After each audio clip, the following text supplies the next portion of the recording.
La Mach 500 vient tenir compagnie au 70-125 et à la 250-250 à un tarif défiant toute concurrence sur le segment des motos néo-rétro. 10 € le centimètre cube, de quoi faire de l'ombre à d'autres modèles beaucoup plus chers.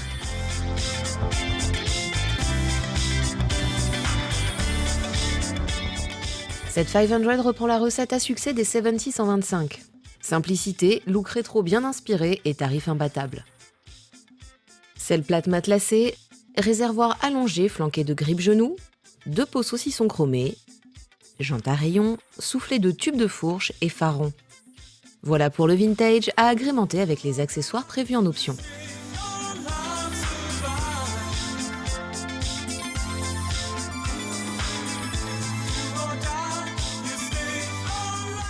Si elle s'appelle 500 sur le papier, son moteur affiche en fait 397 cm3. Ce monocylindre 4 temps 4 soupapes à carter sec et simple ACT est refroidi par air mais dispose de l'injection.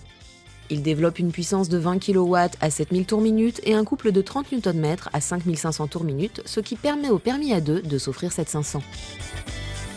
Il prend place dans un simple cadre berceau acier, agrémenté de 2 amortisseurs réglables en précontrainte, d'une fourche standard de 35 mm, d'un simple disque avant de 280 mm et d'un tambour arrière, sur des jantes avant et arrière de 19 et 18 pouces, avec un pneu arrière en 130 mm de large.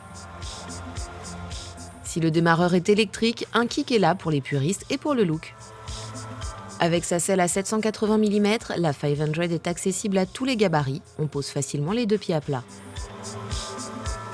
Le guidon au cintre très prononcé tombe naturellement sous les mains et la position de conduite droite, jambes peu repliées, se révèle confortable. Donc cette 500 elle est très facile à prendre en main, étant donné son poids contenu, on va dire 165 kg avec le plein. Alors on apprécie le rembourrage moelleux de la selle, qui vous permet de partir vous balader sans souffrir. Le passager d'ailleurs aussi est bien accueilli, avec des repose-pieds escamotables caoutchoutés. Et il ne se plaint pas du confort en tout cas.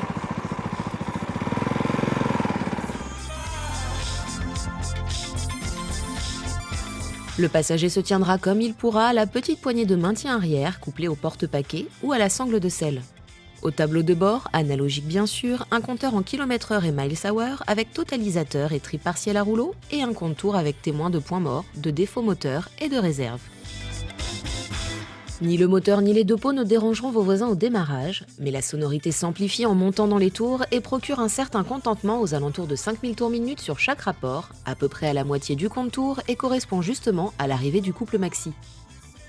Mais après, entre 4000 et 6000, elle envoie pas mal. Au-delà de 6000 tours, quelques vibrations pas très gênantes apparaissent. Il est assez bien servi par la boîte 5 rapports, assez douce. On a un petit peu de mal de temps en temps à trouver le point mort, mais rien de bien dramatique. La petite ne rechigne pas à dépasser légèrement les 7000 tours minute pour filer à 140 compteurs sur l'autoroute. En dessous de 3000 tours minute, il est un peu creux, il faut le cravacher un peu quitte à faire cirer l'embrayage, au levier par ailleurs bien souple. Alors côté suspension, c'est assez souple, ça procure un bon confort.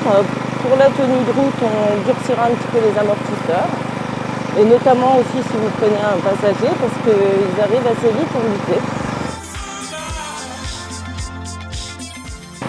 Pour ce qui est du freinage, l'arrière suffit à vous ralentir, mais il peut bloquer relativement facilement. En revanche, à l'avant, la puissance est là, avec 6 faux de mordant et un bon feeling.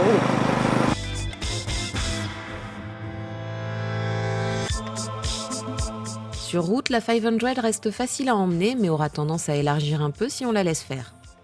Alors à basse vitesse, pour les manœuvres en ville, On pestera un petit peu contre la jante de 19 pouces qui alourdit un petit peu la direction. Et dès qu'on accélère un petit peu le rythme, elle est super stable. La Tony Grip ne laisse pas à désirer.